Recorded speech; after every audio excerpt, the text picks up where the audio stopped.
This is the same organization which was put of MHA's watch list for its funding mechanism. క్లియర్గా భారతదేశ వ్యతిరేక శక్తులతోటి meeting చేయడానికి రేవంత్ ఎందుకు పోతున్నాడు? మళ్ళీ నేను ఇది అలిగేషన్ చేస్తలేను, ఇవన్నీ ఇగో నేషనల్ మీడియాలో వచ్చిన కథనాలు అన్నీ చూపిస్తాను మీకు. మళ్ళా కలుదాయిన కోతులకి ఎగరకుర్రి కొందరు Revanth చెంచారు. This foundation was launched particularly with India specific funding. ఇండియాలో కేయాస్ క్రియేట్ చేయాలని ఒక పర్టికులర్ పని మీద ఫండింగ్ 2014 పిఎం మోదీ గారు ప్రధానమంత్రి అయినప్పటి నుంచి కేవలం కేయాస్ క్రియేట్ చేయడానికి ఫండింగ్ చేస్తూ ఉన్నారు ఈ ఆర్గనైజేషన్కి. వీటి గురించి ప్రాపగేట్ చేసే లాయర్లని, యాక్టివిస్టులని, media, anti India, anti Modi propaganda చేయడానికి వాళ్ళందరికీ కూడా ఈ ఫండింగ్ చేస్తారు. ఇవన్నీ ఈ స్కూల్కి సంబంధించిన ఆర్గనైజేషన్స్.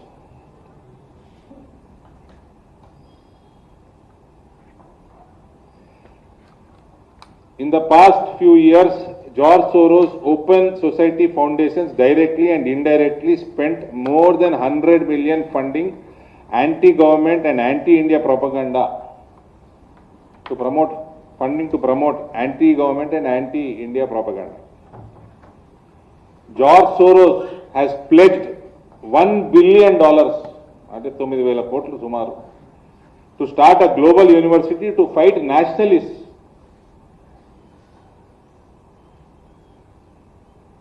సో ఈ బ్యాచ్ అందరినీ ఎందుకు కలుస్తున్నాడు?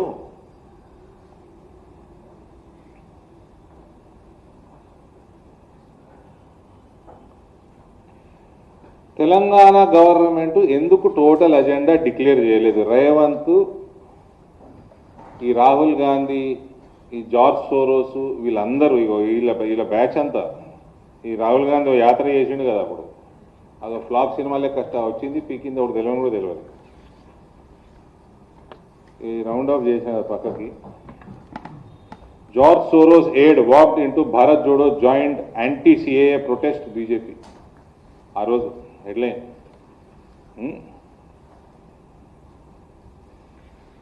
Salil Shetty, vice president of open society foundations, funded by George Soros.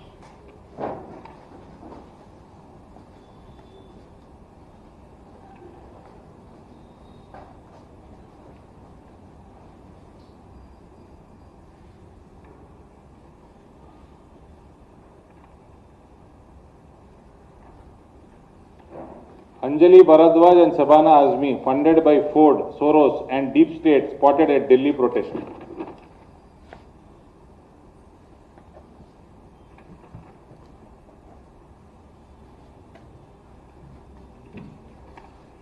Good news for anti-Modi industry and liberals worldwide. $1 billion help coming into fight nationalism.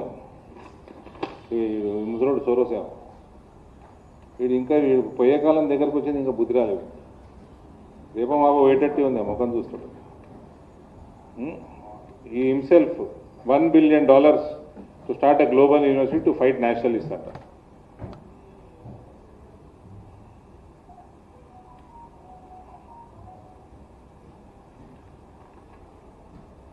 Trouble for Harsh Mander, video of an Harsh Mander, a video of an inflammatory speech delivered by him during anti-CAA protest shown to Supreme Court judges.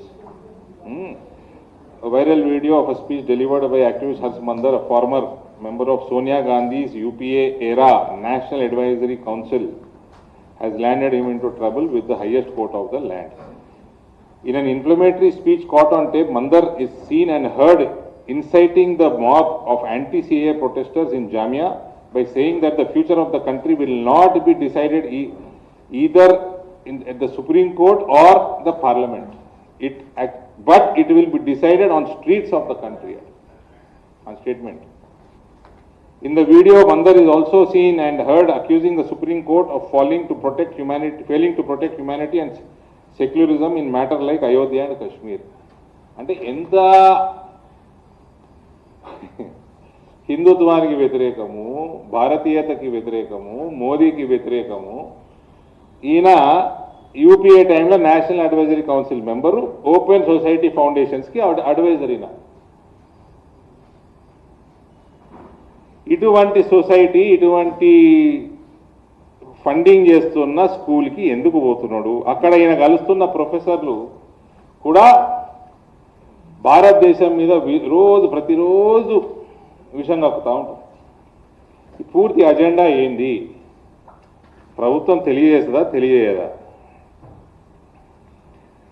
100% ఈయన foreign trip national సెక్యూరిటీకి సంబంధించిన agencies స్క్రీనింగ్లోకి డెఫినెట్గా పోతుంది.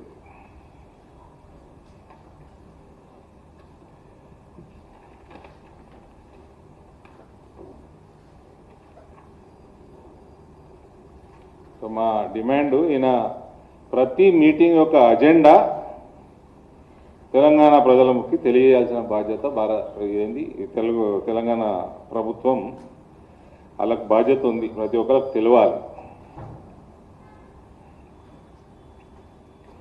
మళ్ళీ నిన్ననే అనుకుంటా సుప్రీంకోర్టుకి amicus Curie report ఇచ్చింది. Senior advocate Vijay Ansaria గారు అమికస్ క్యూరీ రిపోర్ట్ ఇవ్వడం జరిగింది. అది మీడియాలో కూడా వచ్చింది. అందులో రిపోర్ట్లో అందరు ముఖ్యమంత్రులలో మన ముఖ్యమంత్రి గారు టాప్లో ఉన్నారు. కేసెస్ ఉన్న దాంట్లో, క్రిమినల్ కేసెస్ ఉన్న దాంట్లో ఆయన ఎట్లా స్కూల్లో టాప్ రాలే, ఇప్పుడైనా టాప్ వస్తున్నాం. 89 కేసులు. The report argues that long delay benefits neither side. It can weaken prosecution evidence and witness memory, while simultaneously leaving an accused legislator under unresolved allegations for years. If it therefore frames speedy adjudication as important both to fair trial rights and democratic credibility. Day-to-day hearings, MP, MLA cases pending for more than 3 years should be tried on a day-to-day basis under section 346 BNSS corresponding to section 309 CRPC. ఈ రెండు important పాయింట్లు పెట్టిన అంటే ఈయన vote for note case కూడా day-to-day హియరింగ్కి వస్తుంది.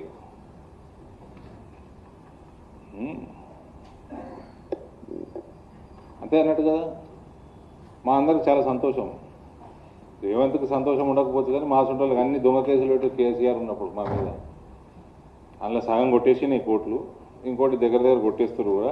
Day-to-day పెట్టేస్తే తొందరగా పిడవుతుంది. మేము సంచులు మోసిన వాళ్ళం కాదు, పైసలు కట్టలు తీసి టేబుల్ మీద పెట్టిన వాళ్ళం కాదు.